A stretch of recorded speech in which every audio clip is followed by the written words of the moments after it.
Ce vendredi 10 février, Pierre Palmade a été impliqué dans un très grave accident de voiture dans lequel une femme enceinte de 6 mois et demi a perdu l'enfant qu'elle attendait. Le sort de l'enfant de 6 ans et du conducteur de l'autre véhicule sont encore incertains. Dans Le Parisien de ce 12 février, des collaborateurs de Pierre Palmade sortent du silence. Vendredi 10 février 2023, un terrible accident est survenu aux alentours de 18h45, sur la D372. Un accident de voiture d'une extrême violence a impliqué le véhicule de Pierre Palmade ainsi que 2 autres voitures, celle d'un octogénaire et d'une famille. D'abord transporté en état d'urgence absolue à l'hôpital, l'humoriste serait désormais hors de danger, placé en service de réanimation. Mais du côté des autres victimes, le bilan est dramatique. La famille qui se trouvait dans la Renault Mégane percutée par la Peugeot 3008 de Pierre Palmade voit sa vie bouleversée.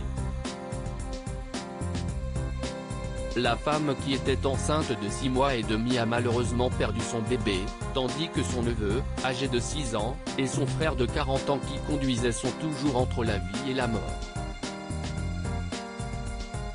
Si l'enquête se poursuit pour connaître les circonstances de l'accident, on sait déjà que CIST, la voiture du comédien, testé positif à la cocaïne et à d'autres substances, qui aurait percuté de plein fouet l'autre véhicule.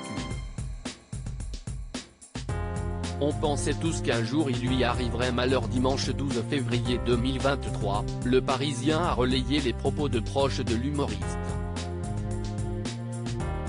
Ainsi, une professionnelle du spectacle qui le connaît bien indique que ça fait 30 ans que ça dure. Beaucoup de gens parmi ses proches ont essayé de l'aider à se sortir de la drogue. Mais à un moment, c'était à lui de se prendre en main.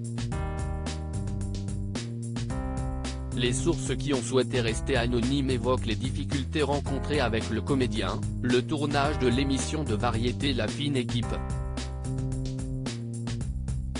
dont il assurait la mise en scène avec beaucoup d'invités, avait été compliqué. Il arrivait régulièrement en retard, alors que tout le monde était près des 9h, s'est notamment souvenu un témoin. Le problème, c'est qu'une semaine sur 2, il est en vrac, c'est sa vie, affirme un ex-collaborateur. Et les témoins d'évoquer le 4e volet du Grand Restaurant diffusé sur M6. Dans un entretien accordé aux Parisiennes il y a 2 ans, l'humoriste avait affirmé avoir fait appel à des auteurs parce qu'il n'avait pas assez d'inspiration pour 20 sketchs. Pour un auteur de spectacle, qui évoque aussi les rendez-vous et les répétitions régulièrement plantées, la réalité serait beaucoup plus triste. La vérité, c'est qu'il fait appel à d'autres parce qu'il est tellement cramé qu'il n'a plus d'idées. La consternation est de mise chez ceux qui témoignent.